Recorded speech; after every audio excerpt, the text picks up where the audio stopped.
Cleveland, Ohio, with our special guest star, Kelly Gunther. She's best known as an Olympic speed skater, but she's also a professional speaker, and her goal is to enable you to follow your dreams. Today, it's all about giving you the confidence to being your own comeback kid. We're thrilled to have her with us today. A warm Girls Night Live welcome to Kelly Gunther. Welcome, Kelly. Thank you so much for everybody being here today. I'm so excited to be here via Zoom and see you guys and just tell and talk a little bit about my story and who I am. So let's just dive in. I'm gonna, take you through a little bit of a journey, and hopefully everybody can start to be their own comeback kid, because no matter what age we are, we will always have to be a comeback kid. Well, that's me. I hope throughout my journey and my adventures, it can inspire you to use it on your journey and your adventures throughout life and where you may go. My life started in a dream as a passion of mine. I knew I wanted to go to the Olympics.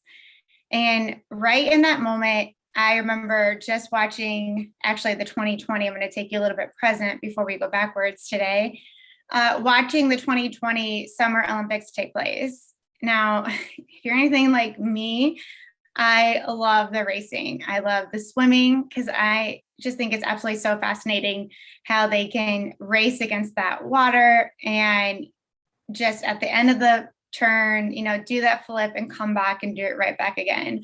And it's always the best person wins. I think that is, so cool. And then you go to gymnastics, where I think it's so fascinating how they can do that twist and turns and to land on your own 2 feet.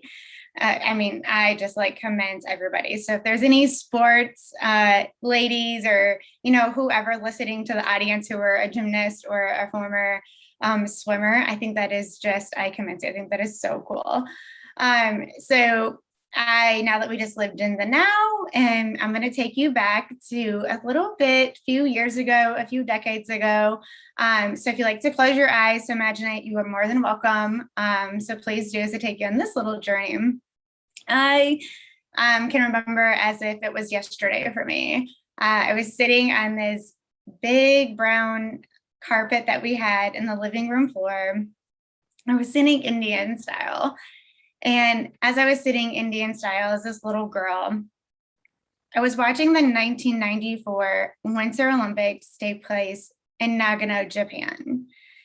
And there I was with my nose up, pressed up against the TV stand, watching figure skating. And I was completely memorized how they just told their story through this music, and they came out of their jumps and their spins that they landed and worked so hard for it to be perfect. And the audience was engaged, and they clapped and cheered for whenever they landed that perfect spin or jump that they worked hard for. And as me, as this little girl with my nose up against the TV screen, I was completely memorized. And in that exact moment, I said to myself, I want to be on that stage someday. I want to go to the Olympics. We can open our eyes now. Okay, now for me, as a 6-year-old little girl, I may not have known what the Olympics were. I may not have known what they meant, but I knew I wanted to be on that stage. I knew that that's what I wanted to do. So wasting no time at all, I went to the local roller rink the very next day, and I put on a pair of roller skates, laced them up, and for 25 years later, I had never took them off. Now, little did I know how hard that dream was ever going to become a reality. Now, there might be a lot of you who went through high school, and we all had that, funny, dorky haircut that we always thought it was so cool to fit in. Well, I was definitely one of those. Why I ever thought it was a good idea back then to have this short haircut, reddish hair, braces on. It was no means a good look for me, but I just wanted to fit in. I just wanted to be cool. And I just wanted to feel like the celebrities, the Britney Spears, the Christina Aguileras. Yeah, I just wanted to be like those girls. But the answer was starting to become simple for me. I know I believed in myself, and I sure had no way I had confidence for who I was. Then leading on to high school with the looks that I had being a little bit harder for me. And kindergarten, I was diagnosed with a learning disability. Now, it wasn't just your typical learning disability. It was one that was a very severe one. So 34 years later, I still have a learning disability. And it took a lot for me to ever accept that it wasn't going away. That when that bell rang, I wasn't going to class with everybody else. I was going to the classroom by itself at the end of the hallway. And I was the girl who had to raise my hand when I didn't know what the word said on the page, let alone knew what it meant. So I had a lot of stacked against me in high school. And then one day, for about 4 years out of my high school, I had to go see a counselor. My mom and I moved to Michigan when I was 11 years old. And I lived with my dad, but when we had moved, he decided to take a different route, and one where he wasn't involved in my life anymore. That was very hard for me, because as I wanted to fit in like everybody else, and I wanted to, be a smart when they made learning so fun and so easy. And then there was me who couldn't read a page off a word off the page. And then as I started to engage a little bit and start to put myself out there, but yet just listen to others tell their conversations, I would think and sit to myself, I wonder why my dad doesn't want to be in my life. I wonder why everybody else has a mom and dad. And I just sat there and thought, I just have a mom. But I would beg him to be in my life. I wanted him to be in my life. And I couldn't grasp that fact that he wasn't in there. So throughout those years, I went and saw a counselor. And as you can imagine, I would sit in that big comfy chair, and I would always pour down crying, and he would hand me the tissue of the box that I needed for the tears coming down my face. Because I would just say to him, why doesn't he want to be in my life? I don't understand. I call on every birthday, I call on every holiday. Is it me?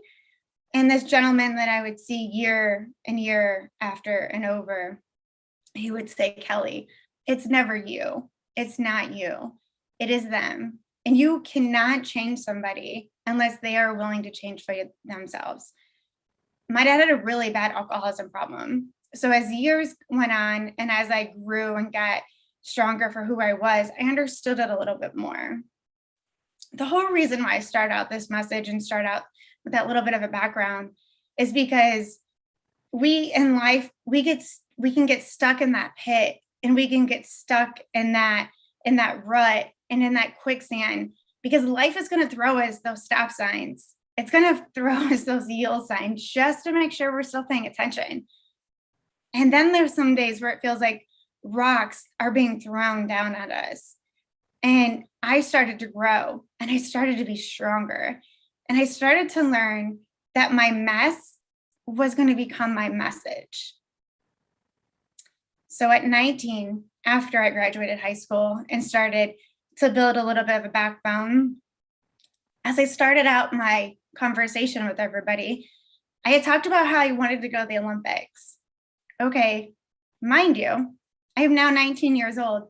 I had never put on a pair of ice skates in my entire life. Roller skates, absolutely. And I did roller skating for 10 years of my career, which unfortunately, and is not an Olympic sport and still isn't today. I was new to the sport, and I knew Vancouver was kind of out of mind, out of sight for me. I had a lot to learn. I mean, at the end of the day, I was competing against skaters that had even medaled at the Olympics. I myself was just skating for the experience, to get one underneath my belt, because I knew my eye on the prize was for the next 4 years. I knew I just wanted to be ready for those Olympics. So I tried out for 2010 Vancouver Olympics, and I actually made it. That little girl, that dream that I dreamt about, it was coming alive. And I was going to Vancouver Olympics. I was named to the 2010 Olympic team. All those dreams and hopes came true. For 24 hours, that is. I had found out when I was in the middle of drug testing, the girl that was my biggest competitor, who would get the fourth and final position, well, after I did, was getting a reskate. She had fallen and she was knocked out. Well, the ruling is that she was able to get a reskate, skates a second and a half faster, a personal best time that she's ever skated in her whole entire life. Well, with that time being the fastest and her personal best, that took me off the Olympic team and she was put on. Okay, so I have a lot of falling rocks, if you must say, coming at me. I was down that night. I grieved, absolutely. I cried. And think if that was fair or not? No, it maybe not have been. But in life, we get these decisions and we get to either pick and choose if we want to stay in that pit sand or that quicksand, or do we want to come out of it? I knew that very next day, the sun was going to rise again and I could get out of my bed, whether I chose to or not to. I was going to choose to go to practice.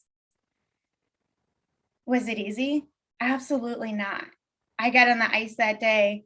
Everybody was on a high. Everybody was getting ready to go to Vancouver, putting their skin suits on at practice. And I was left yet crying. But I knew that day on practice, I was going to become better, faster, and stronger, because my eye was already on that prize for the next 4 years. And I knew nobody was going to take me off again by any sort of imagination, let alone a ruling. So I finished out the 2010 season. I have 2.5 months left to go. I was racing the first race of the last weekend of that season. I was racing a 500 meter. Okay, now mind you, I was maybe going 5 miles an hour. 5 miles an hour. I wasn't going fast. I wasn't doing anything crazy. I was just racing and I had just passed the 50-meter mark. Well, I guess that day, my foot had different plans for me. My foot got stuck and slipped and underneath the pad of the ice. So with that being said, I was now no longer looking like a speed skater. I was looking like a baseball player, if you can imagine, sliding into home plate. Well, I don't think speed skaters should be sliding into home plate, granted, on long track speed skating. That's exactly what I looked like, and that's exactly where I was. I was facing the direction of the starting line where I had just come from, not where I should be going. I took a deep breath because I knew a bone was broken. I could feel it. I knew it was bad. And I told myself, okay, Kelly, you can look once, but you cannot look again. I took another deep breath. I looked over my shoulder and I saw my foot detached from my leg. I turned back around. I kept calm and I said, I'm okay. I'm alive. I'm going to focus on how cold I am, but the paramedics are coming. I'm going to be headed to the hospital. I'm going to be headed to surgery. It's okay. In that exact mindset, I knew I was going to be able to skate again. No matter if my foot was detached from my leg, no matter on the way to the hospital, if the paramedics laughed at me and reminded me that my foot was not attached to my leg when I told them I wanted to skate again. It was in that mindset that I knew that nothing was going to stop me. I knew I was headed to surgery, and hours later, my foot would be reattached to my leg. As days went on, and as the doctor came to my room, I had heard maybe the best words that I could have ever heard. He had said, Kelly, you can go and do your rehab at the Olympic Training Center in Colorado Springs. Inline speed skating, as I said, it is not an Olympic sport. So I always knew about the Olympic Training Center, and I had been there for different events and competitions, but I was never able to live there and train there. And now if you put me in long track speed skating, there's only one in Salt Lake and Milwaukee. So my odds weren't very high either. So when I knew I was able to live and go there and to do my training, it was almost a dream come true for me, because I wasn't the girl that got to go to college. I wasn't the girl to really have a high school experience. So now I get to be the girl who can do rehab, who has never been off her skates since that little girl. And I was now 23 years old. I didn't necessarily know what to do with myself. So I took rehab every day, twice a day, and it became my training. That world became my group. They followed me. My trainers became my best friends. The other athletes became my biggest cheerleaders when I didn't think I could do it. Because rehab, it wasn't so easy. And there was a lot of blood, sweat, and tears that went into that. So within that hard work and going to Colorado with a boot on and crutches, we had no idea if I was ever going to be able to skate again. We had no idea what the odds were. So within only a short amount of time, within 6 months, I was able to put a skate on my foot for the very first time. I was able to go to Salt Lake City and actually make the 2010 World Cup team because of all of that hard work. And then a year later, the doctor would have known if my foot would have needed to be amputated after he took out the 10 screws and plate, and my foot didn't need to be amputated. The dream was still alive. And fast forwarding, within 2.5 years out for the Olympics of 2014, it's really now go time. We're really now putting in the work, hours in, hours out of training. 2 to 3 days are hardcore now. We're not just doing 2 a days, we're going to 3 days. And I was able to then try out for the Olympics of 2014.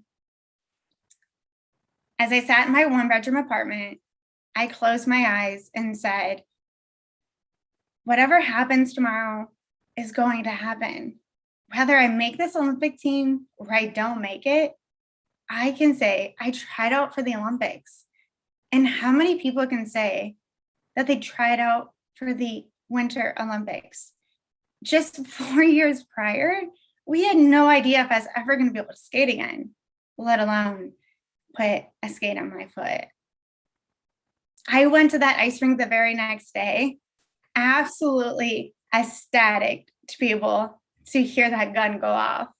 I couldn't wait, not just because I was excited to race, but because I felt like I was that little girl who was with her nose pressed up against the TV.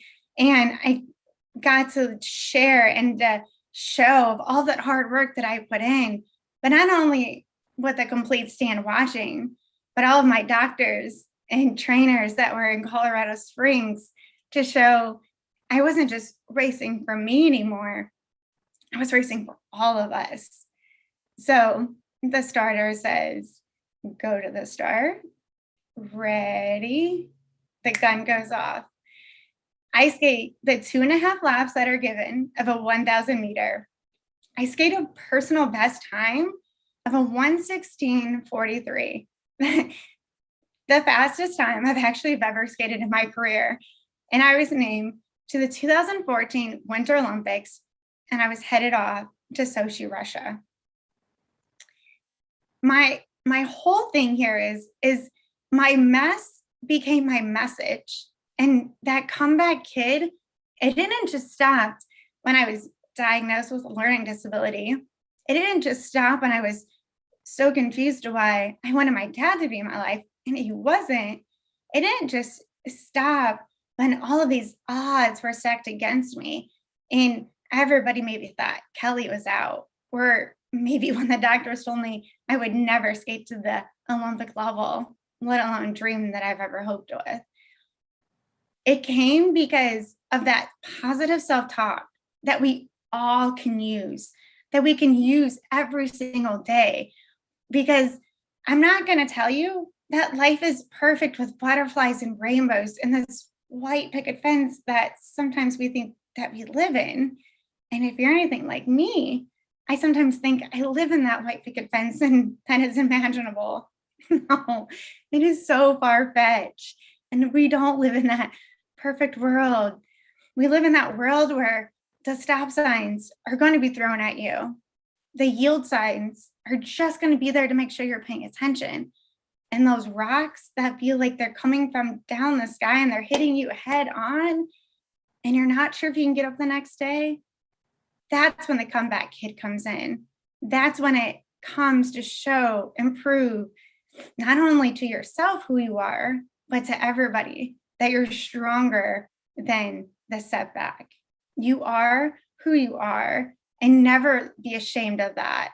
And to use your strengths and your method, because there's going to be times where you don't think that you can get out of bed and you don't think that you can keep going. But if you've learned anything from my message, and hopefully some inspiration, is to pull what those come out of memory and to pull and to use that. I mean, there were so many years later that sometimes I still think of that conversation in the gentleman's office of the counselor. And I sat in that big comfy chair and I think that I can change people in the world, yet I can't. They have to change from whom they are. We can only grow and to be the comeback kid that we want to be. And that's who we are. So always, no matter if you're 34 as I am, or you're 94, I don't care. Or if you're 4, we can all have been a kid once in our life. We can all be the comeback kid, because our mess is always going to be our message. We're always going to make sure that life is perfect, and when it's not. So keep that tucked away. Keep remembering that you are your own comeback kid. That I can promise you. And that positive self-talk, it is more important than we ever think it is. And when we want to give in and we want to throw in that towel, remember, you are strong because you are the comeback kid yourself. I like to thank the Girls Night Live for having me today, for me sharing my story and to letting you know who I am. Because little did I know, I ever thought I would be sharing my story through the Olympics. Okay. And just if you want to follow me, I am really present and really huge on Instagram. My handler name is Kelly Gunther. If you see 2 R's, that is still me, I promise. Everything else, Twitter, it's just Kelly Gunther. I have an athlete page on Facebook. It is Speed Kel. I'm in LinkedIn. My email is pretty easy if you want to send me an email. If you're not on Instagram, or send me a DM, my email, and I can always put it in the chat as well. It is just my name as well, Kelly Gunther 06@gmail.com. But I really hope if you have any questions or want to reach out to me, I am 1000% an open book, because more likely than so, I've maybe either been there, I've either crossed that road, and help that I could give a little bit of an inspiration to you to help, or even remind you that you are your own comeback kid and that you can do anything that you put your mind to.